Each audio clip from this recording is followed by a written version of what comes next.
शालाओं की विभिन्न प्रकार की जानकारियों को ऑनलाइन यूडाइस प्लस सॉफ्टवेयर में दर्ज की जाती है और इन्हीं जानकारियों के आधार पर आगामी समय में कार्य योजना तैयार कर इनका क्रियान्वयन किया जाता है।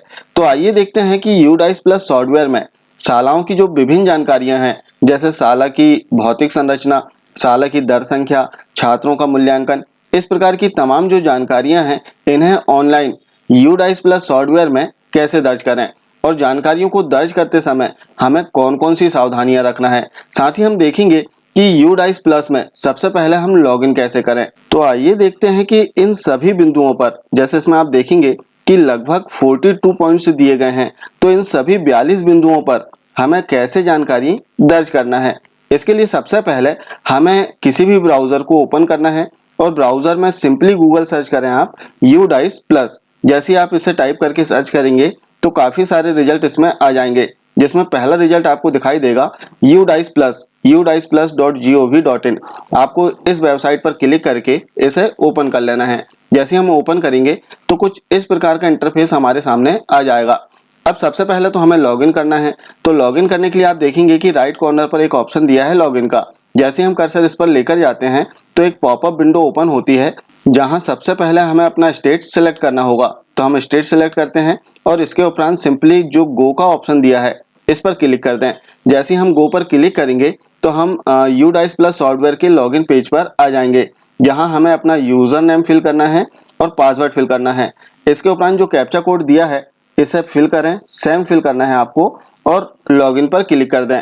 अब इसमें बता दें कि जो यूजर नेम और पासवर्ड है, जैसे स्कूल की आईडी से आप इसमें लॉगिन कर रहे हैं तो यूजर नेम स्कूल का डाइस कोड होगा और जो भी पासवर्ड आपको अपने कार्यालय से प्राप्त हो वो पासवर्ड फिल करना है। इसके उपरांत लॉगिन पर क्लिक कर दें। जैसे आप लॉगिन पर क्लिक करेंगे तो कुछ इस प्रकार का इंटरफेस आ जाएगा। क्योंकि हमने ब्लॉक आईडी से इसमें लॉगिन किया है तो इसमें ब्लॉक के सभी स्कूलों का डाटा आ रहा है। यदि आप स्कूल की आईडी से लॉगिन करेंगे तो केवल आपके स्कूल का डेटा इसमें दिखाई देगा।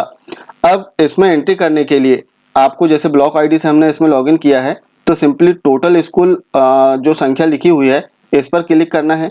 जैसे आप क्लिक करेंगे तो कुछ इस प्रकार का इंटरफेस आपके सामने आएगा। अब जिस स्कूल की एंट्री आपको शुरू करना है तो यहाँ सर्च पर क्लिक करके आप उस स्कूल को सर्च कर सकते हैं। इसके लिए आप शाला का जो डाइस कोड है इसे फिल कर सकते हैं या फिर शाला का नाम इसमें फिल करके इसे सर्च कर सकते हैं। जैसे हमने शाला का नाम फिल किया तो आप देख सकते हैं यहाँ पर शाला आ चुकी है। तो आपको सिंपली जो डाइस कोड का ऑप्शन यहाँ नीचे दिया गया है इस पर क्लिक कर देना है। इसके उपरांत इसमें एक मैसेज आएगा इंपॉर्टेंट नोट्स, इसे आपको ओके कर देना है। अब आप देखेंगे कि इसमें टोटल जो जानकारियां हैं इंग्लिश में दी गई है, तो इसे सबसे पहले तो आप हिंदी में कर लें, क्योंकि हिंदी में आपको बहुत अच्छे से इसमें समझ में आ जाएगा कि किस पॉइंट्स में कौन सी जानकारियां हमें दर्ज करना है। तो लैंग्वेज चेंज करने के लिए आप देखेंगे यहाँ सेलेक्ट लैंग्वेज का ऑप्शन दिया है, तो आपको सिंपली इस पर क्लिक करना है और यहाँ से आपको हिंदी कर लेना है। अब जैसे हमने हिंदी किया तो आप देख सकते हैं सारी जानकारी यहाँ पर हिंदी में आ चुकी है। अब इसमें हम देखेंगे कि कुल 10 पार्ट्स दिए गए हैं और प्रत्येक पार्ट में कुछ पॉइंट्स रहते हैं। लगभग इसमें 42 पॉइंट्स आपको देखने के लिए मिलेंगे, जिसमें हमें एंट्री करना होता है और सभी पॉइंट्स बहुत ही महत्वपूर्ण हैं और कुछ पॉइंट्स एक दूसरे से क्रॉस होते हैं। तो आप जो भी जानकारी इसमें दर्ज करें सेम जानकारी दर्ज करें। ऐसा नहीं कि कहीं आपने कुछ और जानकारी दर्ज कर दिया और दूसरे पार्ट्स में कुछ और जानकारी आप इसमें दर्ज कर रहे हैं, इससे आपका डेटा सेव नहीं होगा। तो देखेंगे इसे भी कि कैसे आपको सेम जानकारी दर्ज करना होगा।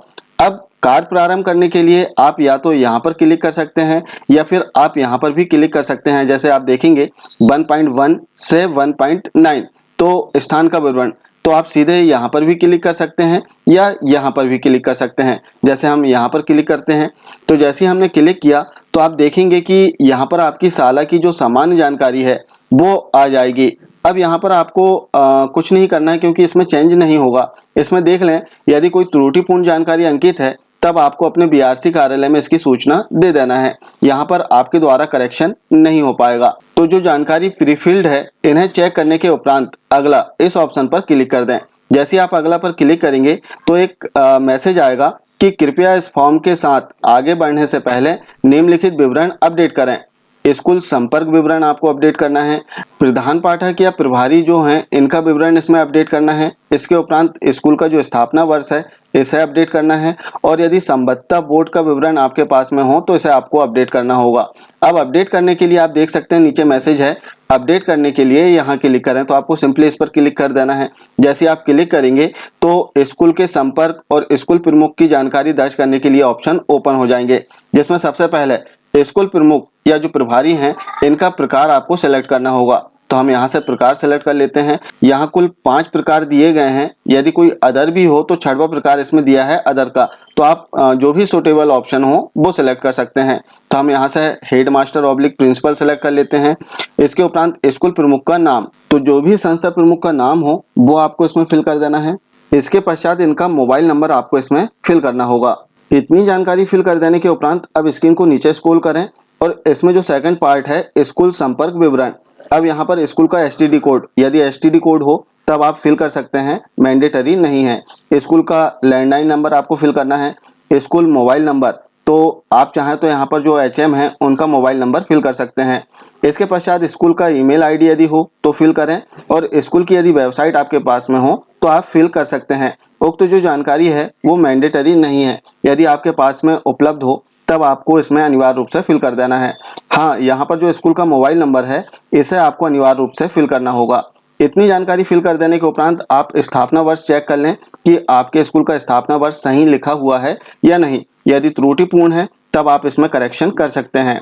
इतनी जानकारी अपडेट कर देने के उपरांत नीचे जमा करें का एक ऑप्शन आपको दिखाई देगा, सिंपली आपको इस पर क्लिक करना है। जैसे आप क्लिक करेंगे तो यहाँ पर मैसेज आ जाएगा, school basic detail saved successfully, अर्थात आपकी साला की जो सामान्य जानकारियां हैं वो सफलतापूर्वक इसमें सेव हो चुकी है।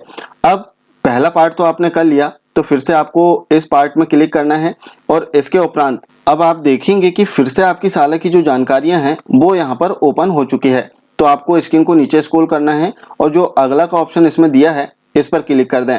जैसे आप क्लिक करेंगे तो आप देख सकते हैं इसमें 1.102, 1.27 के जो ऑप्शन हैं जैसे मूल विवरण, श्रेणी प्रबंधन, संबद्ध बोर्ड आदि की जो जानकारियां हैं वो ओपन हो चुकी है।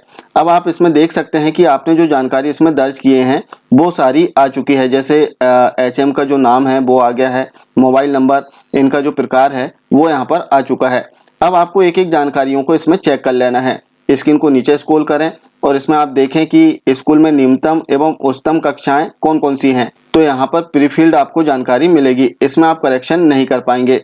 अब आपको नीचे स्क्रॉल करना है स्क्रीन को और यहाँ पर आप देखेंगे कि 1.16 का एक ऑप्शन दिया है, प्रतिवादी विवरण, अर्थात प्रतिवादी का प्रकार आपको इसमें सेलेक्ट करना है। प्रतिवादी अर्थात जिसके द्वारा यूडाइस में जानकारी दर्ज की जा रही है।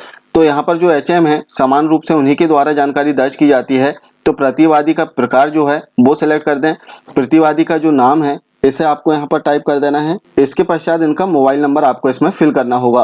अब इसमें अगला बिंदु 1.17 कक्षा के अनुसार अनुभागों की संख्या।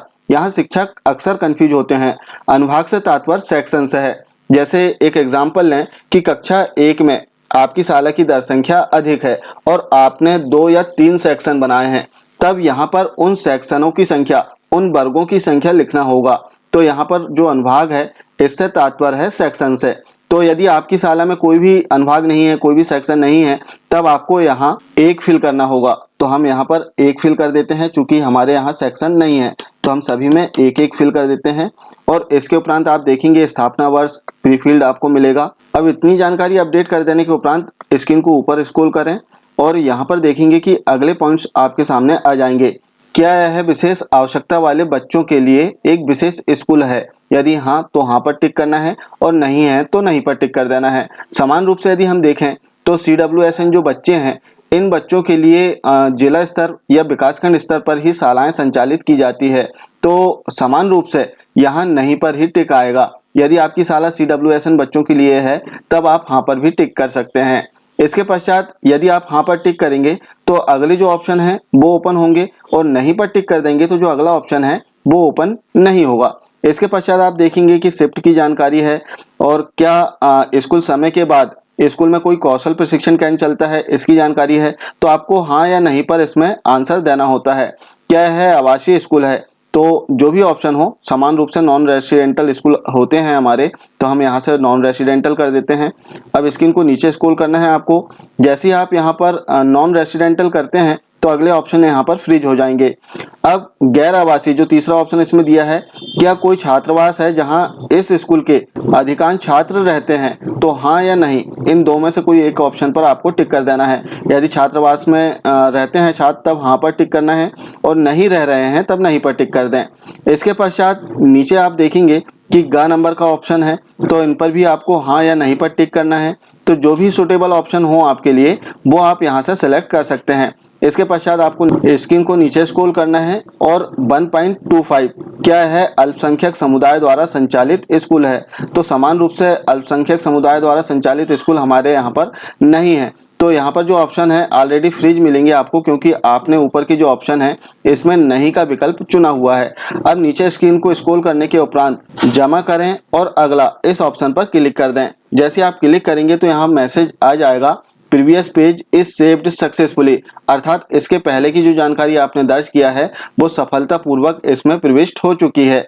साथ ही इसमें बता दें कि जानकारी दर्ज करते समय यदि प्रीवियस पेज में कोई त्रुटि आपसे हो गई है तब आप पुनः इसे सुधार भी सकते हैं। इसमें डरने की आवश्यकता नहीं है कि एक बार यदि आपने सेव कर दिया तो इसमें जानकारी को आप सुधार नहीं सकते, ऐसी कोई बात नहीं है। जब तक आप अपनी DCF फाइल को लॉक नहीं कर देते इसके पूर्व आप इसमें तमाम जो जानकारियां हैं इन्हें सुधार सकते हैं। अब जैसे ही हमने सेव किया तो इसमें अगले जो पॉइंट्स हैं वो ओपन हो चुके हैं 1.28 से 1.40 तक, जिसमें जो है भाषा से संबंधित जानकारी जो माध्यम है इससे संबंधित जानकारियों को दर्ज करना होता है। बहुत ही महत्वपूर्ण पॉइंट्स है, इसमें अक्सर शिक्षक कंफ्यूज होते हैं।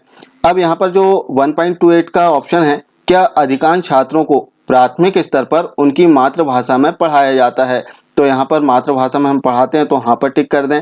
और यदि नहीं पढ़ा रहे हैं, अन्य कोई माध्यम है आपका, तब नहीं पर आपको टिक करना होगा। इसके पश्चात जो नेक्स्ट ऑप्शन है, यहाँ पर अक्सर कंफ्यूजन होता है कि स्कूल में पढ़ाने का माध्यम किसी विशेष माध्यम में पढ़ाए जाने वाले छात्रों की संख्या के अनुसार घटते क्रम में माध्यमों एक से अधिक होने पर इसका उल्लेख करें। सबसे बड़ा माध्यम पहले आना चाहिए। तो इसमें बता दें अक्सर इसमें कंफ्यूजन होता है, शिक्षक 3 माध्यम इसमें सेलेक्ट कर लेते हैं। तो समान रूप से हम अपनी शाला में हिंदी माध्यम में ही छात्रों को अध्यापन कराते हैं, तो समान रूप से आपको केवल हिंदी माध्यम इसमें सेलेक्ट करना है। यहाँ पर ऐसा नहीं है कि आपकी शाला में अंग्रेजी विषय है तो इंग्लिश भी आप सेलेक्ट कर लें, संस्कृत यदि आप पढ़ा रहे हैं तो संस्कृत भी सिलेक्ट कर लें, ऐसा नहीं। यहाँ पर स्पेशल हम चूंकि हिंदी माध्यम में पढ़ा रहे हैं तो केवल हिंदी आपको सेलेक्ट करना है। अब कई ऐसे स्कूल हैं जो विकासखंड में ओपन किए गए हैं जो कि अंग्रेजी माध्यम के हैं, तो यदि अंग्रेजी माध्यम में आप अध्यापन करा रहे हैं और हिंदी माध्यम में भी करा रहे हैं, तब जिसमें संख्या अधिक हो, जैसे हिंदी माध्यम में पढ़ने वाले छात्रों की संख्या अधिक हो, तो आपको पहले हिंदी सेलेक्ट कर लेना है और इसके उपरांत जो सेकंड माध्यम है, यदि अंग्रेजी माध्यम है तब आपको अंग्रेजी इसमें सेलेक्ट करना होगा। और यदि केवल एक ही माध्यम है तब आप केवल यहाँ पर एक माध्यम सेलेक्ट करें, हिंदी। इसके उपरांत स्क्रीन को नीचे स्क्रॉल करें और यहाँ पर आप देखेंगे कि आपने जो माध्यम सेलेक्ट किए हैं इस माध्यम में कुल कितने कक्षाएं संचालित की जाती हैं और इसमें कुल कितने छात्र हैं, इनकी संख्या फिल करना होगा। जैसे यहाँ पर आप देखेंगे कि हमने हिंदी सेलेक्ट किया है, यहाँ इंग्लिश भी आया है तो इंग्लिश को यहाँ पर सेलेक्ट कर लेते हैं। अब यहाँ पर हिंदी आप सेलेक्ट करते हैं, हिंदी माध्यम। अब यहाँ हिंदी माध्यम में कितनी कक्षाएं संचालित हो रही हैं, कितने छात्र पढ़ रहे हैं, उन कक्षाओं को चुनना है। तो कक्षा चुनने के लिए यहाँ नीचे ऑप्शन है कक्षा चुनें, इस पर आपको क्लिक करना है। जैसे ही आप क्लिक करेंगे तो एक पॉपअप विंडो ओपन होगी, यहाँ से आपको कक्षाएं सेलेक्ट कर लेना है। तो चूंकि प्राथमिक DCF भर रहे हैं हम, तो सभी 5 कक्षाओं में हिंदी माध्यम से अध्यापन कराया जाता है, तो हम 5 कक्षाएं यहाँ पर सिलेक्ट करते हैं।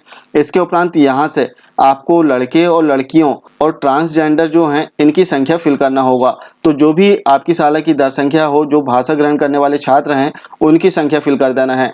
इसके उपरांत आपको स्क्रीन को नीचे स्क्रॉल करना है और यहाँ पर आप देखेंगे कि नज़दीकी सरकारी सहायता प्राप्त स्कूल से स्कूल की दूरी, तो आपको नज़दीकी जो शाला है इसकी दूरी फिल करना है किलोमीटर में। जैसे प्राथमिक तो चूंकि यहीं पर है तो प्राथमिक की जो दूरी है वो 0 कर देते हैं। उच्च प्राथमिक स्कूल अनुभाग से दूरी कितनी है, माध्यमिक स्कूल अनुभाग से दूरी कितनी है और उच्च माध्यमिक स्कूल अनुभाग से दूरी कितनी है, वो आपको इसमें फिल करना होगा। इसके उपरांत अन्य जो ऑप्शन है चूंकि हिंदी में दिए गए हैं, आपको कहीं कोई परेशानी नहीं होगी।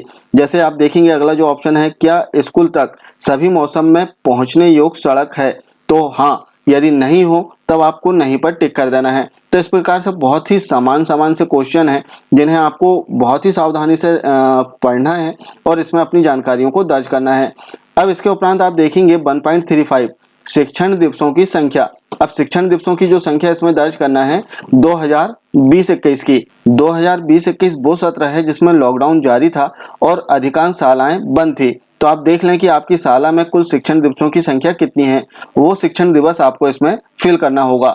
इसके पश्चात बच्चों के लिए औसत स्कूल समय कितना है, वो समय आपको इसमें घंटों में फिल करना है। अब स्क्रीन को नीचे स्क्रॉल करें और इसमें देखते हैं अगले ऑप्शनों को। अब इसमें अगला जो ऑप्शन है कि अध्यापकों के लिए औसत कार्य समय कितना है, इसे भी आपको घंटों में फिल करना होगा। इसके पश्चात जो अगला ऑप्शन इसमें दिया है, क्या स्कूल में सतत और व्यापक मूल्यांकन लागू किया जा रहा है, तो मैक्सिमम स्कूलों में, सभी स्कूलों में कहना चाहिए कि जो CCE है वो लागू किया जा रहा है, तो आपको यहाँ पर टिक कर देना है। और वर्ष के दौरान किए गए आकलनों की संख्या, जो मूल्यांकन हम करते हैं उसकी संख्या आपको इसमें फिल कर देना है, जो भी इसमें संख्या आपकी आए। इसके उपरांत आप देखेंगे कि यदि CCE किसी भी ग्रेड में लागू किया जा रहा है तो छात्रों का संचयी रिकॉर्ड रखा जाता है, तो हाँ पर टिक करना है क्योंकि हम रिकॉर्ड रखते हैं छात्रों का। इसके उपरांत यदि हाँ, तो क्या छात्रों के संचयी रिकॉर्ड को उनके माता पिता के साथ साझा किया जाता है? बिल्कुल, हम अपने जो पेरेंट्स हैं छात्रों के, इनके साथ इनके रिकॉर्ड को साझा करते हैं, तो हाँ पर टिक कर दें। इसके पश्चात मूल्यांकन आइटम किसके द्वारा तैयार किए जा रहे हैं, तो इसमें स्कूल के द्वारा भी तैयार किए जाते हैं और राज्य के द्वारा भी तैयार किए जाते हैं। मैक्सिमम जो है राज्य के द्वारा हमें प्राप्त होता है, तो हम राज्य का जो ऑप्शन है इस पर टिक कर देते हैं। साथ ही जो मासिक मूल्यांकन वगैरह है वो हम स्कूल से भी तैयार करते हैं, तो आप स्कूल का भी इसमें ऑप्शन सेलेक्ट कर सकते हैं। अब शैक्षिक सत्र कब शुरू होता है, माह बताएं, तो यहाँ पर शैक्षिक सत्र का जो माह है वो आपको सेलेक्ट कर लेना है। तो जैसे वर्तमान में यदि हम देखें तो जून माह से शैक्षिक सत्र शुरू हो रहा है, तो हमने जून सेलेक्ट कर लिया। अब नीचे स्क्रॉल करना है और जमा करें और अगला इस ऑप्शन पर क्लिक कर दें। जैसे आप क्लिक करेंगे तो आप देखेंगे कि previous page is saved successfully, अर्थात जो पूर्व पेज की जानकारी है वो सेव कर ली गई है। तो इस प्रकार से बहुत ही आसानी से इसमें जानकारियों को आपको दर्ज करना होता है। अब इसमें अगले ऑप्शन ओपन हो चुके हैं 1.41 से 1.51 तक, जिसमें आंगनवाड़ी, विशेष प्रशिक्षण, प्रबंधन आदि की जानकारी इसमें दर्ज करना होता है।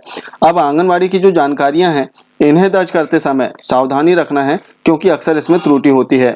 अब यहाँ पर उनकी जानकारी देना है कि परिसर के अंदर यदि आंगनबाड़ी स्थित है तो उस आंगनबाड़ी की जानकारी, उसका क्रमांक जो है, कोड क्रमांक, वो लिखना है और इस आंगनबाड़ी में कुल कितने लड़के और कुल कितनी लड़कियां हैं इनकी संख्या फिल करना होता है। साथ ही बताना होता है कि जो आंगनबाड़ी कार्यकर्ता है वो बाल शिक्षा में प्रशिक्षित है, हाँ या नहीं, और इनके पास में पर्याप्त खिलौने और जो शैक्षिक खिलौने कहना चाहिए, कठपुतली, खेल, बोर्ड गेम आदि है या नहीं, इस प्रकार इसमें टिक करना है हाँ या नहीं पर। तो मैक्सिमम आंगनबाड़ी में जो सुविधाएं हैं वो रहती है, साथ ही जो कार्यकर्ता है वो भी प्रशिक्षित होती है, तो दोनों ही ऑप्शन पर हाँ कर दें। यहाँ पर यदि कोड की बात करें तो कोड आपको फिल करना होगा।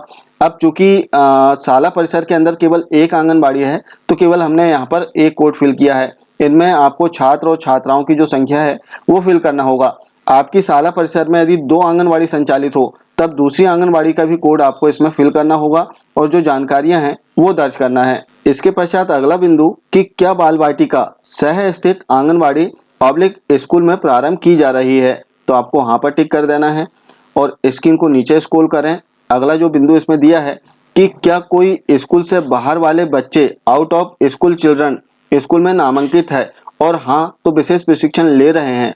तो यदि आउट ऑफ स्कूल चिल्ड्रन यदि आपके ग्राम में हो, आपकी शाला में हो, तब आपको हाँ पर टिक करना है। समान रूप से आउट ऑफ स्कूल जो बच्चे हैं बहुत ही कम होते हैं और इस शाला में नहीं है, इसलिए हम नहीं पर टिक कर रहे हैं। जैसे ही हम नहीं पर टिक करेंगे तो अगले जो ऑप्शन है वो फ्रीज हो जाएंगे। यदि आप हाँ पर टिक करेंगे तो अगले जो ऑप्शन है इनमें आपको जानकारियां देना होगा। अब स्क्रीन को आपको नीचे स्क्रॉल कर लेना है और अगले जो ऑप्शन है वो हम देखते हैं। अगला बिंदु इसमें वर्तमान वर्ष 2021-22 में उपचारात्मक शिक्षा जो रेमेडियल क्लास है ले रहे हैं विद्यार्थियों की संख्या। तो यदि कोई रेमेडियल क्लास लग रही है आपकी शाला में तो उस क्लास में जितने बच्चे आ रहे हैं उनकी संख्या आपको इसमें फिल करना होगा। इसके उपरांत शिक्षा में सुधार वृद्धि के लिए कक्षाओं में भाग लेने वाले छात्र, तो यहाँ पर छात्रों की संख्या फिल करना है जो इस प्रकार की कक्षा में भाग ले रहे हैं ऐसे छात्रों की। इसके पश्चात हम देखेंगे गत शैक्षणिक वर्ष में 2020-21 में के दौरान स्कूल के दौरों का ब्यौरा, अर्थात जो मॉनिटरिंग होती है, जो निरीक्षण होते हैं, इनकी संख्या आपको फिल करना है। और इसमें विभिन्न ऑप्शन दिए हैं। शैक्षिक निरीक्षणों की संख्या आपको फिल कर देना है कि आपकी शाला में इस सत्र में 2020-21 में, यहाँ पर आप देखेंगे कि सत्र लिखे हुए हैं, आपको पर्टिकुलर इन्हीं सत्रों की जानकारी इसमें दर्ज करना है, इसमें कंफ्यूज ना हो, क्योंकि जो भी ऑप्शन है इनके सामने सत्र दिए गए हैं। जैसे यहाँ पर 2021-22 लिखा है, यहाँ पर आप देखेंगे 2020-21 जो कि मॉनिटरिंग की जानकारी दर्ज करना है। तो सबसे पहले आप निरीक्षणों की संख्या फिल कर दें कि आपकी शाला में पूरे सत्र में कुल कितने निरीक्षण हुए हैं सभी के द्वारा। जैसे इसमें ऑप्शन दिए गए हैं कि सीआरसी के द्वारा, विकासखंड अधिकारी के द्वारा और जिला स्तर या राज्य स्तर के अधिकारियों के द्वारा। तो कुल इन सभी के द्वारा जितने निरीक्षण हुए हैं कुल संख्या आपको इसमें फिल कर देना है। जैसे आपने इसमें 50 फिल किया, अब 50 में सीआरसी के द्वारा कितनी मॉनिटरिंग हुई है, इसके उपरांत खंड स्तरीय जो अधिकारी हैं इनके द्वारा कितनी मॉनिटरिंग हुई है और जिला और राज्य स्तर के अधिकारियों से कितनी मॉनिटरिंग हुई है, इनकी संख्या और इन तीनों की संख्या का जो टोटल है ऊपर आपने जो निरीक्षणों की संख्या लिखा है इससे मैच करना चाहिए। इसके पश्चात स्क्रीन को ऊपर स्क्रॉल करें और इसमें जो अगले ऑप्शन है इन्हें हम देखते हैं। अब इसमें क्या आरटीई मापदंड के अनुसार स्कूल प्रबंधन समिति एसएमसी का गठन किया गया है, तो बिल्कुल सभी शालाओं में एसएमसी का गठन हुआ है, तो हाँ पर टिक करें। गत शैक्षिक वर्ष 2020-21 में आयोजित एसएमसी एसएमडीसी बैठकों की संख्या, तो प्रति माह हम जो है बैठक लेते हैं तो कम से कम 10 या 12 जो बैठक है वो तो यहाँ पर हो जाएगी। इसके उपरांत आप देखेंगे, अब चूंकि यहाँ पर आप देख सकते हैं 2020-21 सत्र की जानकारी देना है, तो आप देख लें चूंकि लॉकडाउन था तो बैठक हुई है नहीं हुई है, कितनी बैठक हुई है, इसकी संख्या आपको फिल करना है। तो मुझे लगता है थोड़ी बैठक कम ही हुई होगी, तो यहाँ पर कम संख्या भी आप फिल कर सकते हैं। इसके पश्चात क्या एसएमसी ने स्कूल विकास योजना तैयार की है, तो प्रत्येक शाला में जो स्कूल विकास योजना है वो तैयार की जाती है, तो हाँ पर आप टिक कर सकते हैं। इसके उपरांत यदि हाँ तो वर्ष का उल्लेख करें, तो किस वर्ष की जो विकास योजना है, स्कूल विकास योजना है वो तैयार किए हैं, वो वर्ष आपको इसमें फिल कर देना है। तो 2021 की, जैसे 20-21 की जानकारी इसमें है, तो कार्य योजना जो है आगामी सत्र की इसमें बनाई जाएगी, तो 2021 हमने लिखा।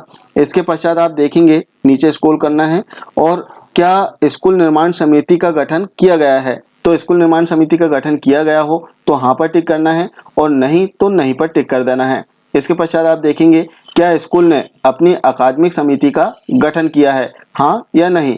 क्या स्कूल ने अपने अभिभावक अध्यापक संस्था का गठन किया है, पीटीए का गठन हुआ है, हाँ या नहीं। यदि हाँ पर टिक करते हैं तो पीटीए बैठकों की जो संख्या है वो आपको इसमें फिल करना होगा।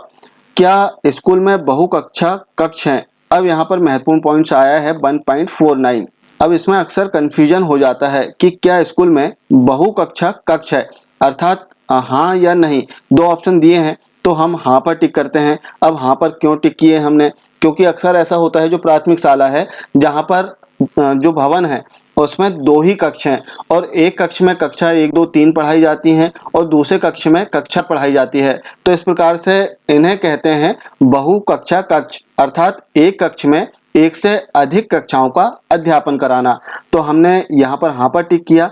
अब यहाँ पर एक कक्ष में जो कक्षाएं पढ़ाई जा रही हैं वो कक्षा 1, 2 व 3, तो 3 कक्षा इसमें हमने सेलेक्ट कर लिया और ठीक इस ऑप्शन पर क्लिक कर दें। इसके उपरांत बहुकक्षा में एक विशिष्ट दिन में भाग लेने वाले कुल छात्र, तो यहाँ पर छात्रों की संख्या फिल करना है। इसी प्रकार 3 कक्षाएं आपने इसमें सेलेक्ट कर लिया। अब जो अगली कक्षाएं हैं वो भी आप सेलेक्ट कर लें, कक्षा 4 और 5। अब यहाँ पर आपको छात्रों की संख्या फिल करना होगा। इसके पश्चात अगला बिंदु जो कि डीसीएफ फाइल में नए ऐड किए गए हैं 1.50, क्या स्कूल किसी स्कूल परिसर स्कूल कॉम्प्लेक्स का भाग है, तो यहाँ पर यदि स्कूल परिसर का भाग है तब आपको हाँ पर टिक करना है, अन्यथा नहीं। समान तौर पर नहीं पर टिक आएगा। अब इसे भी हम समझेंगे कि आखिर है क्या। सेकंड जो ऑप्शन इसमें है कि क्या स्कूल परिसर स्कूल कॉम्प्लेक्स के लिए एक हब स्कूल है, तो इसे भी हम नहीं पर टिक कर देते हैं। अब इसे हम समझते हैं कि आखिर स्कूल कॉम्प्लेक्स है क्या। तो इसमें बोला जा रहा है कि क्या स्कूल किसी स्कूल परिसर का भाग है, अर्थात कोई ऐसा स्कूल जिसके परिसर में अन्य स्कूल संचालित हैं जिनके डाइस कोड अलग हैं, जैसे कोई स्कूल है, बड़ा स्कूल, वहां पर 3 या 4 स्कूल संचालित हैं, लेकिन जो संचालित अन्य स्कूल हैं उन सभी के डाइस कोड अलग अलग हैं। क्या ऐसा कोई स्कूल है? तब यहाँ पर हमने नहीं पर टिक कर दिया। यदि ऐसा कोई हो तब आप हाँ पर टिक कर सकते हैं, और यदि हाँ पर टिक कर रहे हैं तो आपको जो संख्याएं हैं वो इसमें दर्ज करना होगा। तो चूंकि नहीं है तब हम नहीं पर टिक कर देते हैं। इतनी जानकारी दर्ज कर देने के उपरांत स्क्रीन को नीचे स्क्रॉल करना है, जमा करें और अगला इस ऑप्शन पर आपको क्लिक कर देना है। ध्यान रहे कि इसमें अगला पर यदि आप क्लिक करेंगे तो आप जो है अगले पेज पर चले जाएंगे, आपकी जानकारी सेव नहीं होगी। लेकिन जमा करें और अगला इस ऑप्शन पर यदि आप क्लिक करते हैं तो आपकी जो जानकारी है वो सेव भी हो जाएगी और आप अगले पेज पर भी चले जाएंगे। साथ ही यदि आपको किसी प्रकार का कोई सुधार करना हो तो पर्टिकुलर पॉइंट्स में आप सुधार भी कर सकते हैं अपनी DCF फाइल लॉक करने से पहले तक। तो हम जमा करें और अगला इस ऑप्शन पर क्लिक करते हैं। जैसे हम क्लिक करेंगे तो अच्छा, एक बात बहुत अच्छी है कि यदि इसमें कोई पॉइंट छूट जाते हैं तो इसमें मैसेज आ जाता है कि यहाँ पर आपने अभी एंट्री नहीं किया है। जैसे हमने यहाँ पर कक्षा सेलेक्ट किया था तो छात्रों की जो संख्या है इसे फिल करना था, तो हमने यहाँ पर फिल नहीं किया है, तो अभी तो हम 0 कर देते हैं। इसके बाद में हम यहाँ पर छात्रों की संख्या फिल कर देंगे और इसके उपरांत जमा करें और अगला इस ऑप्शन पर क्लिक कर दें। जैसे आप क्लिक करेंगे तो आप देख सकते हैं previous page is saved successfully, अर्थात प्रीवियस पेज की जो जानकारी है सफलतापूर्वक इसमें सेव हो चुकी है। अब अगला पॉइंट इसमें आ जाएगा और 1.52 जिसमें निःशुल्क पाठ्य पुस्तक और जो TLM है, खेल सामग्री है, इनकी जानकारी दर्ज करना होगा। तो चूंकि सभी जानकारी हिंदी में दी गई है, लैंग्वेज चेंज करके आप हिंदी में देख सकते हैं। समान जानकारियां हैं, इसमें आप पढ़ें और इसमें जो भी सूटेबल ऑप्शन हो वो आपको इसमें सेलेक्ट करना होगा। जैसे पहला है कि क्या निःशुल्क पाठ्य पुस्तक का एक पूरा सेट प्राप्त हुआ है? बिल्कुल सभी छात्रों को प्राप्त होता है। वर्तमान शैक्षणिक वर्ष 2021-22 में पाठ्य पुस्तक कब प्राप्त हुई, तो उसका माह जो है वो सिलेक्ट कर लेना है आपको यहाँ पर। इसके उपरांत क्या प्रत्येक ग्रेड के लिए TLM उपलब्ध है? तो हाँ, उपलब्ध तो रहता ही है, तब आपको हाँ पर टिक कर देना है। इसके उपरांत TLM प्रदान करने वाले बच्चों की संख्या, जो भी संख्या हो वो आपको फिल कर देना है। चूंकि हम अभी इसमें 0 कर देते हैं क्योंकि ऑप्शन आगे नहीं बढ़ेगा। इसमें जो भी संख्या होगी वो आपको फिल कर देना होगा आपकी साल के अनुसार।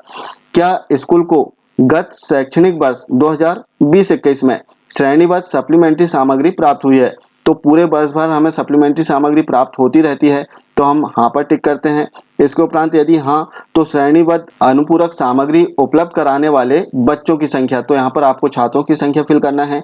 स्कूल में अनुपूरक श्रेणीबद्ध सामग्री तक पहुंच रखने वाले बच्चों की संख्या, तो लगभग सभी बच्चे इसमें पहुंच में रहते हैं और सभी यूज करते हैं, तो उनकी संख्या फिल कर देना है।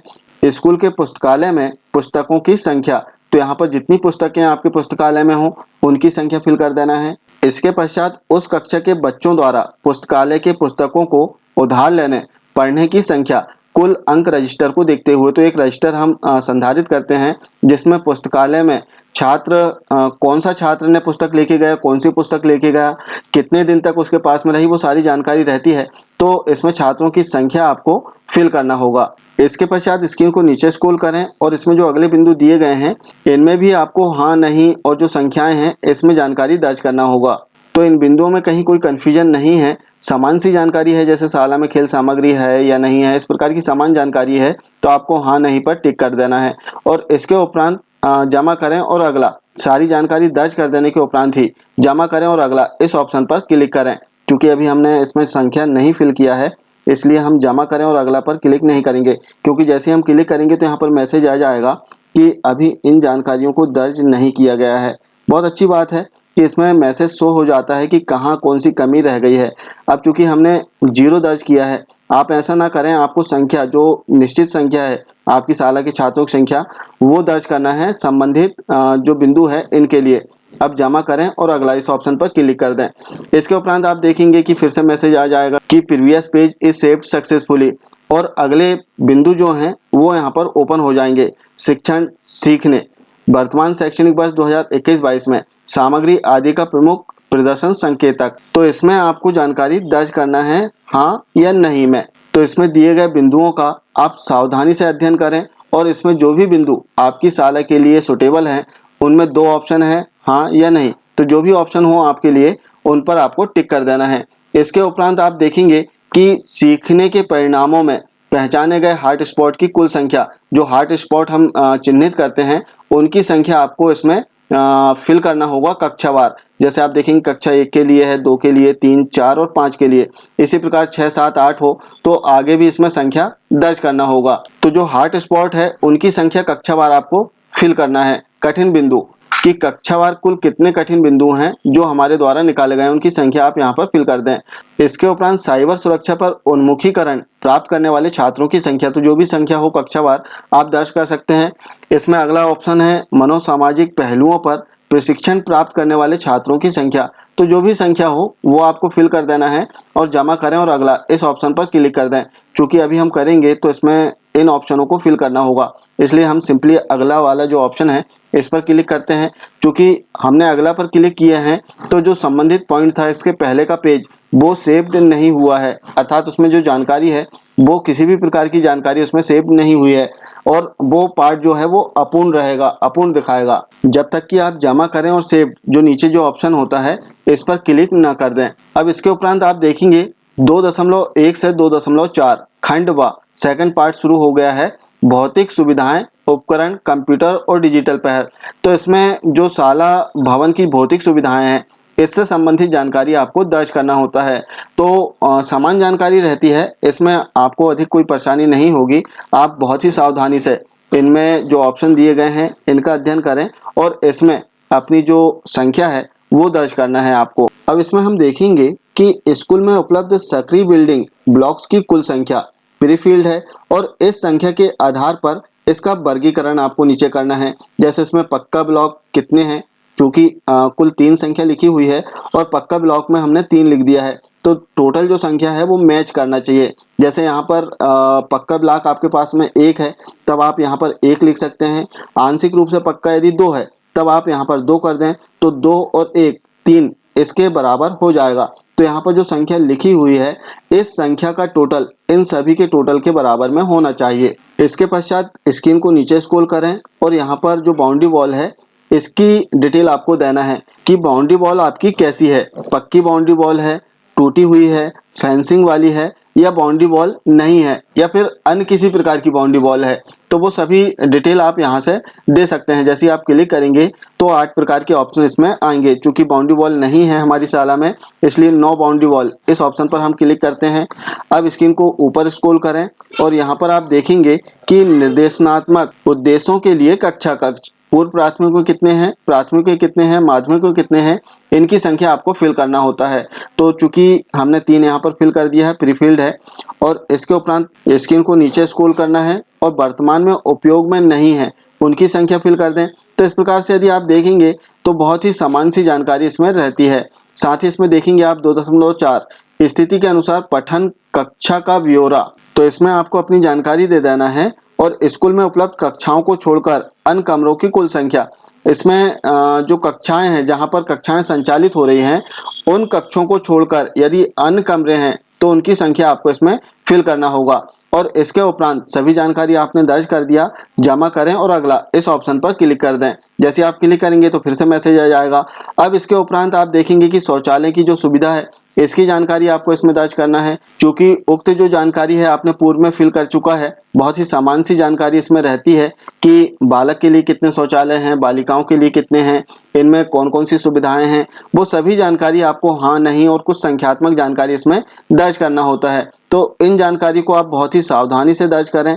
ऐसा नहीं कि आपकी इसमें पूर्व से कोई जानकारी दर्ज है और उसे ही आपने सेव कर दिया, ऐसा नहीं करना है। यदि आपकी शाला में शौचालय नहीं है तब आपको स्पष्ट रूप से नहीं पर टिक करें और उसकी 0 संख्या आप फिल करें। इसके उपरांत ही इसमें जो अन ऑप्शन है इन पर आपको टिक करना है। तो बहुत ही महत्वपूर्ण पेज है जो कि शौचालय से संबंधित और शाला की जो भौतिक संरचना है इससे संबंधित पेज है। तो इसमें आपको जानकारियों को सावधानी से दर्ज करना है क्योंकि इन जानकारियों के आधार पर ही आपकी शाला में शौचालय स्वीकृत किए जाएंगे या फिर बाउंड्री वॉल या फिर जो अन्य प्रकार की जानकारी है वो इसमें सावधानी से दर्ज करें क्योंकि इसके आधार पर ही आपकी शाला में निर्माण कार्य स्वीकृत किए जाएंगे। अपनी जानकारियों को सावधानी से दर्ज कर देने के उपरांत जमा करें और अगला इस ऑप्शन पर क्लिक कर देना है। नेक्स्ट पर क्लिक करते ही हम अगले पेज पर आ जाएंगे जहां स्कूलों में जो भौतिक सुविधाएं और उपकरण है इससे संबंधित जानकारियों को दर्ज करना होगा। जैसे इसमें 1-9 इसमें जो पॉइंट्स दिया है कि स्कूल प्रमुख के लिए क्या अलग से कक्ष है, हाँ या नहीं, यदि है तब हाँ पर टिक करना है और नहीं तो नहीं पर टिक कर दें। पुस्तकालय के लिए क्या अलग कक्ष है, यदि होगा तो हाँ पर टिक करना है और नहीं है तो नहीं पर टिक कर देना है। इसके उपरांत इसमें आप देखेंगे कि प्रयोगशाला की जो जानकारी है इसे दर्ज करना होता है और प्रयोगशाला की जो जानकारी है केवल उच्च माध्यमिक वर्ग के लिए रहती है, तो इसमें उन शालाओं की जानकारी दर्ज की जाएगी। इसके पश्चात स्क्रीन को नीचे स्क्रॉल करें और इसमें आप देखेंगे कि साइड में जो ऑप्शन दिए गए हैं, क्या स्कूल में निम्नलिखित उपकरण है, ऑडियो वीडियो। तो इस प्रकार के जो उपकरण हैं वो प्रत्येक शाला में रहते हैं। ऑडियो की बात करें तो रेडियो रहते हैं या फिर अन्य प्रकार के जो ऑडियो उपकरण हैं वो प्रत्येक शाला में लगभग मिल ही जाते हैं, तो हाँ पर टिक कर दें। बायोमेट्रिक उपकरण है या नहीं है, तो मैक्सिमम शाला में नहीं रहता है, तो नहीं पर टिक कर दें। अब स्क्रीन को नीचे स्क्रॉल कर देना है, जमा और अगला इस ऑप्शन पर क्लिक कर दें। जैसे आप क्लिक करेंगे तो फिर से मैसेज आ जाएगा। अब आप देखेंगे कि कंप्यूटर और डिजिटल से संबंधित इसमें जानकारी दर्ज करना होगा कि आपकी शाला में कंप्यूटर या डिजिटल उपकरण की स्थिति क्या है।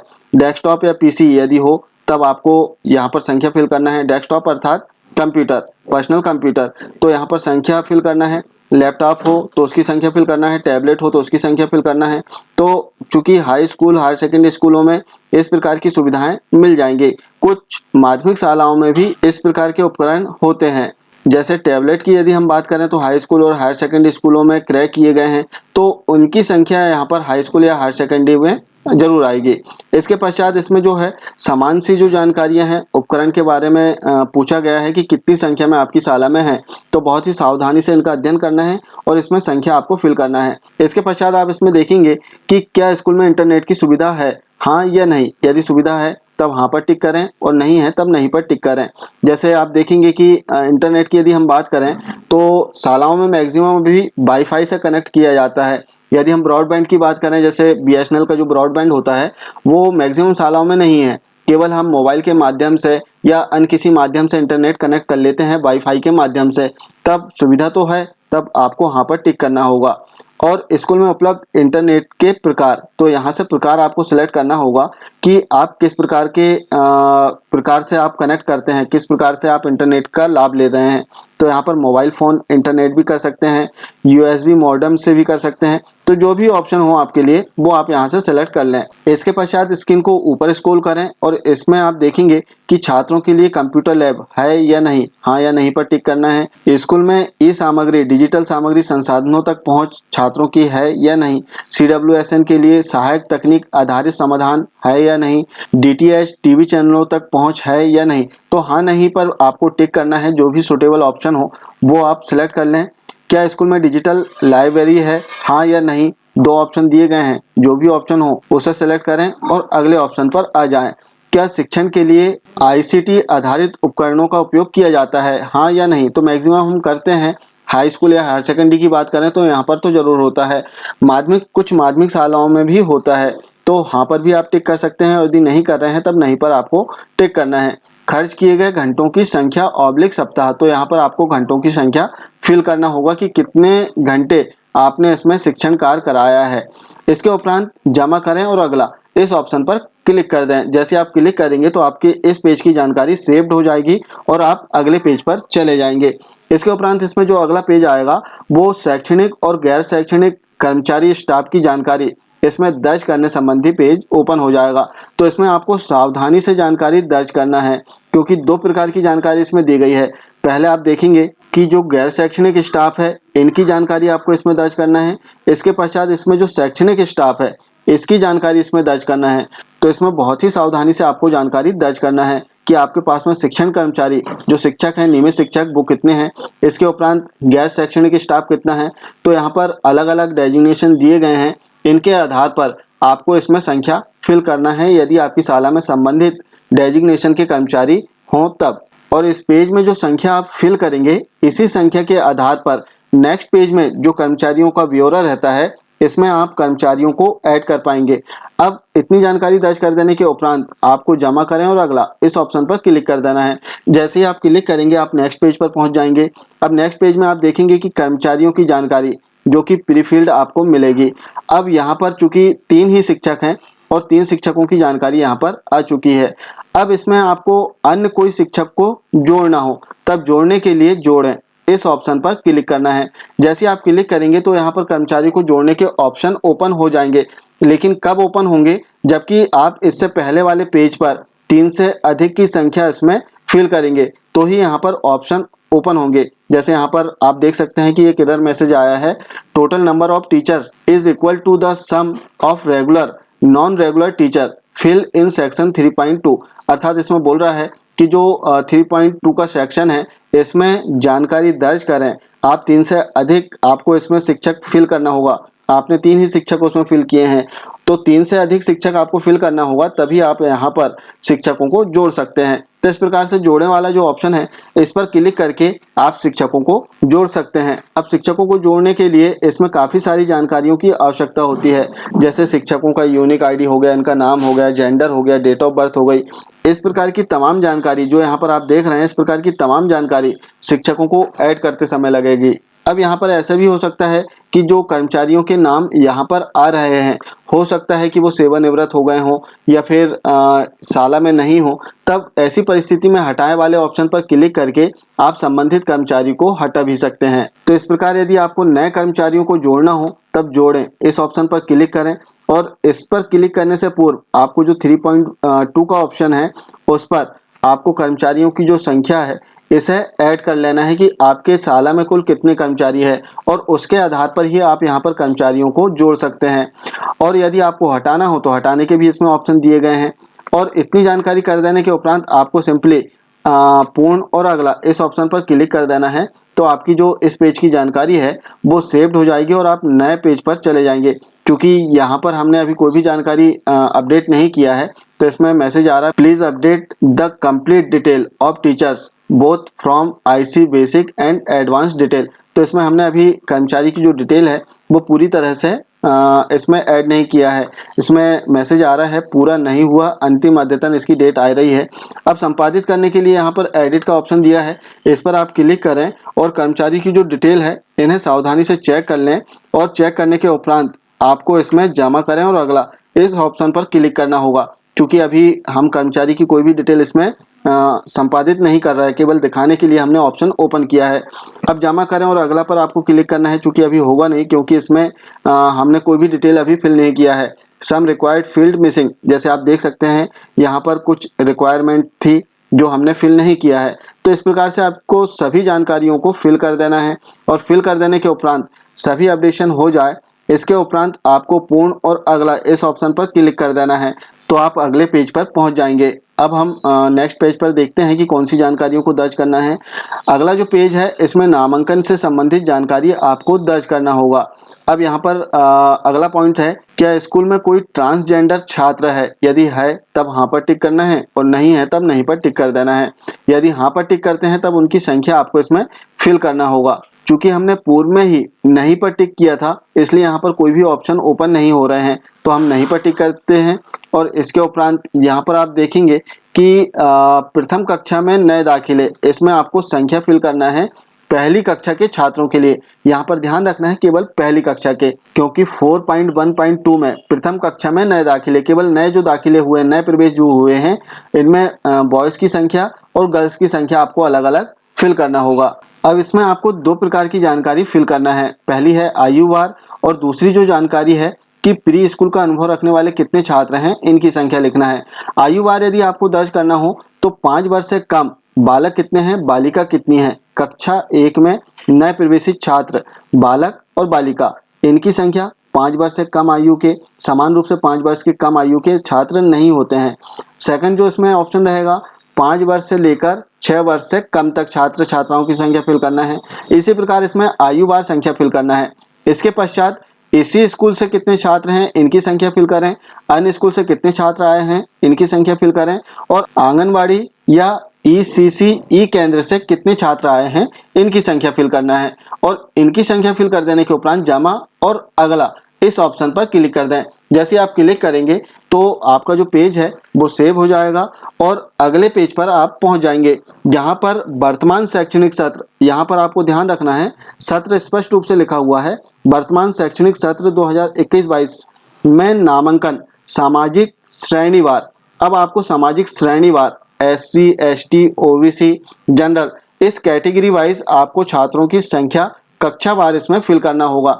तो यहाँ पर बहुत ही सावधानी से आप संख्या फिल करें और इसका जो योग है वो टोटल यहाँ पर आ जाएगा, जिसे आपको चेक कर लेना है। तो इस पेज में आपको बहुत ही सावधानी से छात्रों की जो संख्या है कैटेगरी वाइज और कक्षावार, इनकी संख्या फिल करना होगा। इसमें बहुत ही सावधानी से आप संख्या फिल करें, क्योंकि यदि आप इसमें त्रुटि करते हैं और नेक्स्ट पेज जब ओपन होता है जिसमें आयुवार हम छात्रों की संख्या फिल करते हैं, तो वहाँ पर आपका डेटा सेव नहीं होगा, आपकी DCF फाइल सेव नहीं होगी, वहाँ पर मिसमैच हो जाएगा। यदि आप यहाँ पर कुछ और जानकारी दर्ज कर रहे हैं और आयुवार छात्रों का कुछ और नामांकन दर्ज कर रहे हैं, तो इस प्रकार से डाटा मिसमैच होने के कारण आपकी DCF फाइल जो है वो सेव नहीं हो पाएगी। अब जैसे इसमें नेक्स्ट जो ऑप्शन है, कुल नामांकन से निम्नलिखित अल्पसंख्यक समूहों से, यहाँ पर जो अल्पसंख्यक समूह हैं वो दिए गए हैं, इनमें नामांकन का विवरण प्रदान करें। अब इसमें जो भी आपका नामांकन हो, जैसे आपकी साला में 50 की एनरोलमेंट है, अब 50 की दर संख्या में मुस्लिम जो समुदाय है इसमें कक्षावार कितने छात्र हैं, ईसाई जो समुदाय है इसके कक्षावार कितने छात्र हैं, सिख समुदाय के कक्षावार कितने छात्र हैं, या फिर बौद्ध समुदाय के कक्षावार कितने छात्र हैं, इनकी संख्या आपको फिल करना होगा। इसी प्रकार अन्य जो समुदाय हैं वो दिए गए हैं, पारसी, जैन, और यहाँ पर कुल ऑटोमेटिक टोटल हो जाएगा। इसके पश्चात आपको जमा करें इस ऑप्शन पर क्लिक करना है। प्रत्येक पार्ट में एक एक पार्ट की जानकारी आपको दर्ज करने के उपरांत जमा करें इस ऑप्शन पर जरूर क्लिक करना है। अब अगला जो ऑप्शन इसमें दिया है, कुल नामांकन में से निम्नलिखित का विवरण प्रदान करें, कि किनके पास में कितने छात्र ऐसे हैं जिनके पास में आधार है, गरीबी रेखा से नीचे कितने छात्र हैं। तो इस प्रकार से जो जानकारी है आपको कक्षावार आपको इसमें दर्ज करना होगा और प्रत्येक पार्ट में जानकारी दर्ज कर देने के उपरांत जमा करें इस ऑप्शन पर जरूर क्लिक करें, क्योंकि इस पर क्लिक करने के उपरांत ही संबंधित जो पार्ट है वो सेव होगा। सभी जानकारी फिल कर देने के उपरांत पूर्ण और अगला इस ऑप्शन पर क्लिक करें। चूंकि अभी हमने इसमें जानकारी फिल नहीं किया है, इसलिए अभी हम इस ऑप्शन पर क्लिक नहीं कर रहे हैं, हम अगला पर क्लिक कर देते हैं, तो हम नेक्स्ट पेज पर आ जाएंगे। अब यहाँ पर आपको कुल नामांकन की जो संख्या है वो ऑटोमेटिक आ जाएगी। जो जानकारी आपने पूर्व में फिल किया है वो जानकारी यहाँ पर ऑटो फिल हो जाएगी। अब इस संख्या के आधार पर, जो हमने पूर्व में जानकारी इसमें दर्ज किया था, इस संख्या के आधार पर आपको आयुवार, इसमें कक्षावार जानकारी दर्ज करना है छात्रों की संख्या। जैसे आप देखेंगे लड़के, लड़कियां, ट्रांसजेंडर। अब इसमें कक्षा 1 में 4 वर्ष से लेकर 5 वर्ष से कम तक लड़के कितने हैं और लड़कियां कितनी हैं, इनकी संख्या आपको फिल करना होगा। समान रूप से इसमें ऑप्शन में संख्या नहीं आएगी। यहाँ पर ऑप्शन में संख्या जरूर आ सकती है कक्षा 1 में, कि 5 वर्ष से लेकर 6 वर्ष से कम तक लड़के कितने हैं, लड़कियां कितनी हैं, इनकी संख्या आपको फिल कर देना है। इसी प्रकार अन्य कक्षाओं की भी जानकारी आपको आयुवार इसमें फिल करना होगा। अब जानकारी फिल कर देने के उपरांत आप देखेंगे कि इसमें लास्ट में जो टोटल है वो आ जाएगा। आप देख सकते हैं यहाँ पर टोटल आ जाएगा। इसके उपरांत जमा करें और अगला इस ऑप्शन पर आपको क्लिक करना है। अब यदि आपकी जो संख्या है वो मैच कर गई तब आप नेक्स्ट पेज पर आ जाएंगे, और यदि मैच नहीं करेगी तो यहाँ पर एरर आएगा और बता दिया जाएगा कि आपने कहाँ पर त्रुटि किए हैं, तो आपको वहाँ पर सुधार लेना है। इसके उपरांत जमा करें और अगला इस ऑप्शन पर क्लिक करना है। क्योंकि हमने अभी जानकारी फिल नहीं किया है इसलिए हम अगला पर क्लिक करते हैं। इसके पश्चात वर्तमान शैक्षणिक सत्र में कक्षा अनुसार नामांकन और शिक्षण के माध्यम, इसकी जानकारी आपको दर्ज करना होगा। तो यहाँ पर जो माध्यम है कक्षावार, इसे फिल कर दें कि हिंदी माध्यम, चूंकि हमने एक ही माध्यम सेलेक्ट किया था तो एक माध्यम यहाँ पर आया हुआ है, तो इस माध्यम में कक्षावार बालक कितने हैं, बालिका कितनी है, इसकी संख्या आपको फिल कर देना है और जमा करें और अगला इस ऑप्शन पर क्लिक कर दें। जैसे आप क्लिक करेंगे तो नेक्स्ट पेज पर आ जाएंगे। नेक्स्ट पेज में यदि आप देखेंगे कि जो रिपीटर्स हैं, छात्र जो फेल हुए हैं, इसकी संख्या हमें फिल करना होता है। यदि आपकी शाला में रिपीटर छात्र हों सामाजिक श्रेणी के तहत, SC, ST, OBC के तहत, तब आप इनकी संख्या इसमें फिल करें और फिल करने के उपरांत जमा करें। प्रत्येक पार्ट्स में आपको यहाँ पर अपनी जानकारी दर्ज करना है और जमा करें, इस पर क्लिक करना है, तो इस पार्ट में आपकी जानकारी सेव होगी। अब इसमें जो सेकंड पार्ट आएगा, जैसे आप देखेंगे स्क्रीन को नीचे हम स्क्रॉल करते हैं, तो कुल नामांकन में से निम्नलिखित अल्पसंख्यक समूहों से संबंधित नामांकन का विवरण प्रदान करें जैसे कि संविधान में परिभाषित है। तो यहाँ पर जो भी आपकी दर संख्या है, इस दर संख्या में से जो अल्पसंख्यक समूह है इनकी संख्या, इनके छात्रों की संख्या बालक की अलग और बालिका की अलग कक्षावार फिल करना होगा। जैसे मुस्लिम, ईसाई, सिख, बौद्ध, इनकी संख्या फिल कर देना है। और इसमें भी जमा करें जो ऑप्शन है इस पर क्लिक जरूर करें, क्योंकि इस पर क्लिक करने के पश्चात ही संबंधित जो पार्ट है इसे सेव किया जाएगा। और लास्ट में सहेजें और पूर्ण करें, इस ऑप्शन पर आपको क्लिक कर देना है। इसके पश्चात हम आ जाएंगे नेक्स्ट ऑप्शन पर, जहां पर CWSN जो बच्चे हैं इनकी जानकारी फिल करना होगा। तो CWSN बच्चों की जानकारी, यदि आपकी शाला में विशेष आवश्यकता वाले या दिव्यांग जो छात्र हैं वो हों, तब इनकी जानकारी आपको फिल करना होगा। तो सावधानी से आप इसमें अपनी जानकारी दर्ज करें। और यदि आपको कहीं भी कोई कन्फ्यूजन हो तब प्रत्येक विकास खंड में MRCs होते हैं, इनका सहयोग आप इसमें ले सकते हैं और जानकारी इसमें दर्ज कर सकते हैं। इसके पश्चात आपको स्क्रीन को नीचे स्क्रॉल करना है और जब आपने CWSN बच्चों की जानकारी इसमें दर्ज कर दिया, इसके उपरांत जमा करें और अगला इस ऑप्शन पर क्लिक कर देना है। जैसे आप क्लिक करेंगे तो आप अगले पेज पर आ जाएंगे, जहां पर आप देखेंगे कि अब हम आ गए हैं 5.1 to 5.2 तक। अब यहाँ पर यदि आप देखेंगे कि निःशुल्क पाठ्य पुस्तक या फिर जो परिवहन की सुविधा है, इस प्रकार की जो जानकारी है वो इसमें दर्ज करना होता है। साथ ही जो गणवेश वगैरह है इसकी जानकारी इसमें आपको दर्ज करना होगा। तो आपकी शाला में जो शैक्षणिक सत्र है 2020-21, यहाँ पर जो जानकारी आप दर्ज करें एक बार शैक्षणिक वर्ष जरूर देख लें और इसी वर्ष के अनुसार आपको अपनी शाला की जो जानकारी है इसे दर्ज करना है। तो यहाँ पर जो पाठ्य पुस्तक है या गणवेश है इसकी जानकारी सत्र 2020-21 की इसमें दर्ज करना है। तो यहाँ पर सत्र दिया रहता है, सत्र के आधार पर आपको संबंधित जानकारियों को फिल करना है। अब स्क्रीन को नीचे स्क्रॉल करें और पहले तो आपको जमा करें इस ऑप्शन पर क्लिक करना है। जैसे आप क्लिक करेंगे तो आप जो जानकारी इसमें फिल करेंगे वो सेव होगी और इसके उपरांत पूर्ण और अगला इस ऑप्शन पर आपको क्लिक करना है। जैसे आप इस पर क्लिक करेंगे तो आप नेक्स्ट पेज पर पहुंच जाएंगे। अब जो CWSN छात्र हैं इनके लिए यदि किसी प्रकार की कोई किट पहुंचाई गई है तब इसकी संख्या आपको इसमें फिल करना है। जैसे ब्रेल पुस्तकें पहुंचाई गई, ब्रेल किट पहुंचाई गई, तो इनकी संख्या बालक बालिका अलग अलग इसमें जानकारी आपको दर्ज करना है। तो आप देख सकते हैं यदि आपकी शाला में इस प्रकार के कोई उपकरण छात्रों को मिले हों तब आप इसमें जानकारी दे सकते हैं। इसके उपरांत जमा करें और अगला इस ऑप्शन पर क्लिक कर दें।